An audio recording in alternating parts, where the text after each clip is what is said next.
segmen yang kedua ini kita bicara tentang bagaimana upaya dan strategi pelayanan. Itu berarti Bapak Dodi di kurang lebih 1 tahun sisa pelayanan untuk priorisasi ini, kira-kira upaya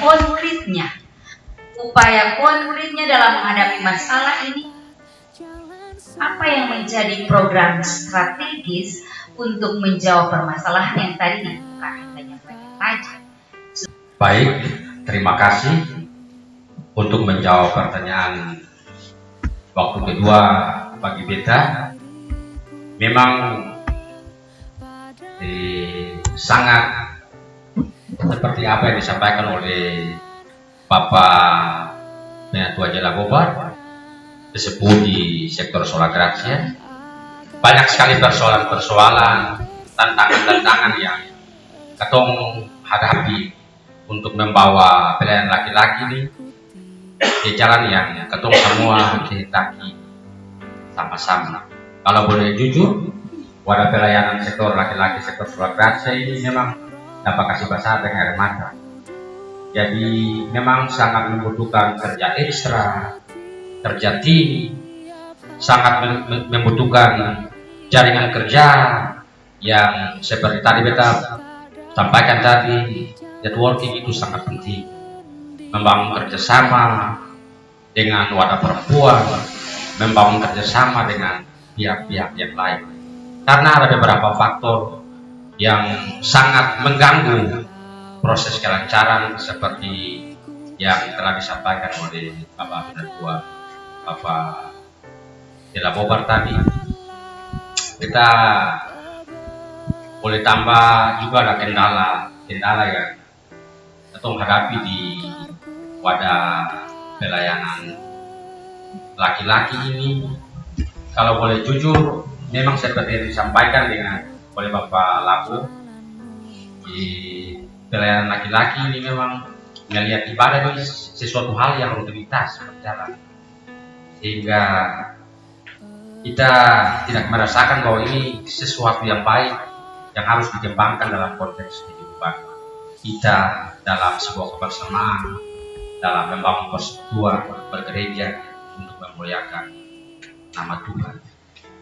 Mungkin itu yang paling mendasar. Yang kedua, kami juga harus jujur mau bilang, selaku pengurus, pekerjaan menanam dan menyiram ini kami memang harus jujur bilang kami belum pernah melaksanakan.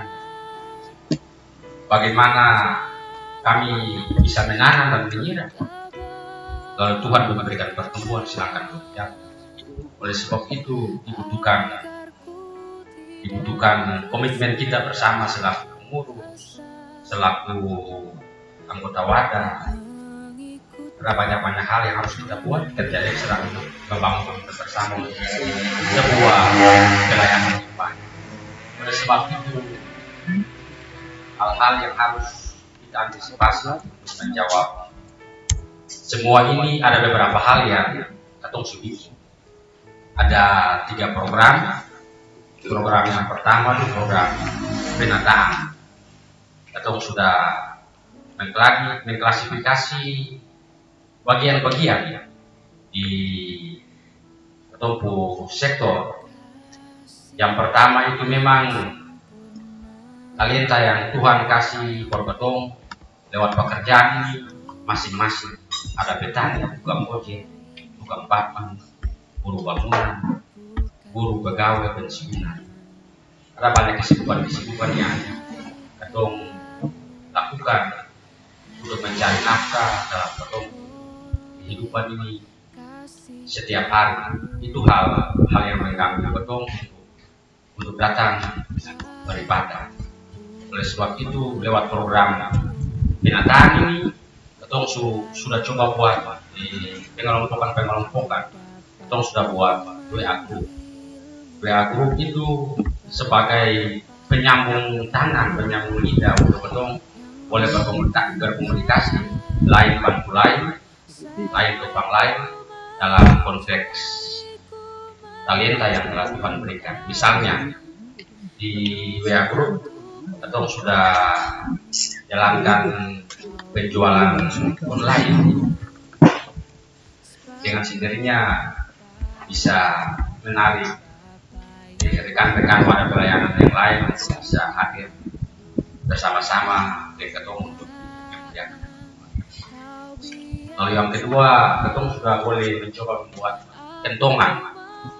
Di sektor Sulagrasa ini memang orang tua paling banyak mengantisipasi itu, apalagi zaman sekarang ini pencurian banyak, lalu orang tua juga ada yang sakit, ada hal-hal itu. Oleh sebab itu ketemu mengantisipasinya dengan membuat kentongan. Kentongan itu untuk ketika kita berada dalam situasi yang sulit, kita boleh melakukan. Program yang kedua itu penataan tentang keimanan dan ketakwaan, supaya ketong saling menopang, membantu dalam segala proses dalam hal ini kerja nyata bagi ketong semua dalam sebuah komitmen bersama untuk membangun warga jalan yang Tuhan kehendaki. Mungkin itu beberapa hal yang ketong sudah buat untuk menarik minat membangun sebuah kebersamaan pada laki-laki. Banyak hal sekali yang terjadi di dalam konteks kehidupan pelayanan laki-laki. Oleh sebab itu banyak bulan-bulan yang perlu ketemu bersama. Itu saja beberapa hal yang kita sampaikan. Terima kasih.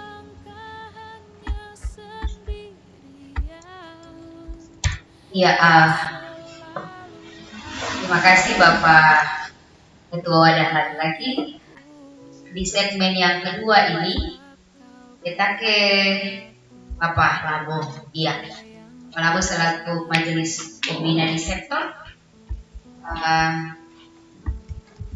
Ini juga soal pelayanan bersama, dan pertanyaannya tidak lari jauh, tapi dia lebih ke kita membangun pelayanan ini butuh keterlibatan anggota laki-laki dan perempuan. Mitranya juga jalan di sana. Kalau tadi Bapak Doni lebih ke laki-laki, ini kita bicara soal mitra. Bagaimana upaya strategis juga. Silakan Dok. Ya, baik, terima kasih untuk pertanyaan ini ya, mungkin lebih mengarah ke pengurus laki-laki dan perempuan di sektor.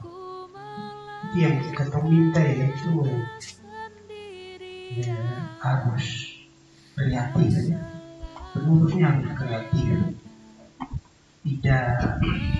tidak selalu dengan apa yang ada di sana. Biasanya kalau orang bilang selalu seperti itu, nanti akhirnya menimbulkan rasa kebosanan dan seterusnya. Jadi pengurus betul-betul yang kreatif dalam rangka untuk bisa menumbuhkan mereka punya hobi-hobi yang mereka punya. Kalau itu tidak jalan, itu juga susah. Jadi contohnya seperti ada mau kegiatan hari ulang tahun ini, sebetulnya itu mengawalinya di sektor-sektor. Sebetulnya pengurusnya buat semacam ada apa ya? Ada kegiatan di sektor-sektor. Nanti dia mengarah di jemaah di sektor lah, katakan ada kegiatan-kegiatan yang dia kalau tanpa ada kreasi itu akhirnya menimbulkan sebuah kebosanan. Ya, orang rasa pasti itu adalah hal yang hanya itu saja, tidak ada rasa kreatif. Jadi yang paling penting ini pengurusnya harus kreasi. Tanpa itu kalau susah itu. Lalu yang berikutnya pengurus ini mesti tahan ya semacam tahan uji juga untuk bisa menghadapi situasi-situasi kritis yang dialami di sektor. Karena kadang-kadang juga anggota ini frontal juga ya, dia frontal bisa menangani soal-soal di sana, dia menangani masalah. Kalau kadang tidak punya penguatan iman untuk bisa menghadapi, kadang-kadang buat betul yang juga itu. Apalagi kalau penulis yang dengar isu sedikit terus mulai terpukul mundur dan seterusnya, itu juga jadi soal. Jadi sebetulnya penulis itu dia betul-betul harus merasa bahwa dia terpanggil untuk melayani orang-orang yang punya latar belakang ini, berbeda-beda ini, kondisi Tuhan dalam menangkap itu. Baik itu laki-laki maupun perempuan, laki-laki dan perempuan. Karena ya tadi yang kita bilang itu adalah upah pendidikan itu sama ini dia membentuk semua watak orang itu tidak sama, menanggapi seorang tidak sama. Nah ini pengurus harus punya kemampuan itu, kemampuan bisa melayani dengan baik. Kita rasa itu yang kita mau bilang. Satu-satu yang penting bermitra ini laki-laki dan perempuan kolaborasi lah ya, selalu buat pendekatan dengan laki-laki dan perempuan pengurusnya supaya bisa menciptakan hal-hal yang terlalu mulai inovasi baru lah, inovasi baru. Walaupun memang ini kasih tapi kadang buat kita dalam bentuk yang lain-lain. Jangan hanya itu saja nanti mas bilang begitu, bilang kalau orang rasa yang begitu saja gitu ya, kira itu saja yang kita sampaikan. Makasih. Ya, terima kasih Bapak Labo. Terakhir ke Bapak Pendeta, minta jelasan sedikit dari Bapak terkait dengan upaya strategi. Kita kira upaya strategi ini bukan baru dilaksanakan, tetapi sudah dan akan terus dilaksanakan. Iya, sudah dan akan terus dilaksanakan. Dalam hal ini bicara soal kemitraan, terlebih khusus di jemaat Parakota. Silakan Bapak. Ya, kita rasa upaya strategi yang gereja Protestan Maluku lakukan itu, mereka problem kita pada laki-laki adalah kita laki-laki itu menyadari bahwa dia punya tanggung jawab penuh terhadap peningkatan ekonomi keluarga, dan karena itu dia lebih banyak memprioritaskan peningkatan ekonomi keluarganya daripada pelayanan. Nah, yang memang tadi sudah disinggung oleh Bapak Penatua, dan oleh karena itu maka Gereja Protestan Maluku melakukan salah satu upaya melalui pemberdayaan peningkatan ekonomi keluarga dengan kearifan lokal, yaitu salah satu program yang sudah dilakukan di Klasis Tanimbar Utara ini yang pangan lokal. Nah, ada kegiatan yang berlangsung di Tutukimung kalau tidak salah waktu itu. Lalu jemaat Larat Kota salah satu jemaat yang sudah punya izin dari Badan POM untuk peningkatan ekonomi jemaat maupun warga jemaatnya melalui izin yang diberikan kepada jemaat Larat Kota melalui pangan lokal. Dan jemaat Larat Kota menyikapi itu dengan mengangkat program untuk pemberdayaan ekonomi keluarga dan lebih memfokuskan kepada pemberdayaan. Sudah pembiayaan untuk program ini sudah ada dan tinggal akan melaksanakan. Permasalahan kita di jemaat adalah kita terkendala dengan kita punya alat-alat produk untuk melakukan produk.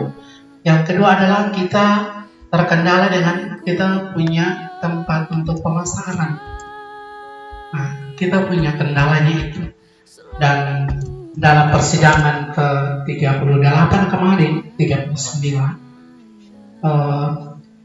Ketum sudah banyak mempercakapkan hal ini untuk harus dilaksanakan demi peningkatan ekonomi keluarga, dan kita rasa Ketum berdoa saja supaya tahun ini kita bisa lebih banyak untuk memperhatikan soal pemberdayaan sehingga dapat mempengaruhi kita, khusus untuk laki-laki dan perempuan, untuk semakin menyadari bahwa bersekutu, bersaksi dan melayani itu lebih penting. Sebab kalau ketong lebih banyak memberi waktu untuk Tuhan, bekerja untuk Tuhan, Tuhan semungkin akan lupa terhadap ketong. Dan karena itu bagi beta itu salah satu upaya strategi yang dilakukan oleh Gereja Protestan Maluku melalui dari MPS Sinode sampai di jemaat-jemaat, dan MPS Sinode sangat memperhatikan program ini. Dan sampai sekarang karena kita punya izin, dan karena itu MPS Sinode terus mengejar kami Majelis Jemaat Larang Kota untuk upaya peningkatan ekonomi keluarga dan ekonomi jemaat melalui pangan lokal ini. Dan mudah-mudahan Ketong sudah programkan, dan karena itu mungkin tahun ini kita akan upaya untuk merealisasikan program ini sehingga menjawab apa yang diinginkan oleh Gereja Protestan Maluku, yaitu untuk peningkatan ekonomi keluarga. Kita rasa apa juga yang telah dilakukan oleh wadah pelayanan laki-laki melalui membantu wadah pelayanan laki-laki, anggota wadah pelayanan laki melalui penjualan online dan saling membantu kaum wadah laki-laki dalam hal peningkatan ekonomi. Dan sebagai terasa itu program strategi yang sangat bagus untuk peningkatan ekonomi, sekaligus dapat mempengaruhi kita untuk semakin sadar bahwa kemitraan itu penting untuk membangun hidup bersama di Gereja Protestan Maluku, lebih khusus di Jemaat GBM Larang Kota. Terima kasih. Jangan lupa like, komen, dan subscribe channel YouTube Laki-Laki Sektor Sholat Ngaji. Terima kasih.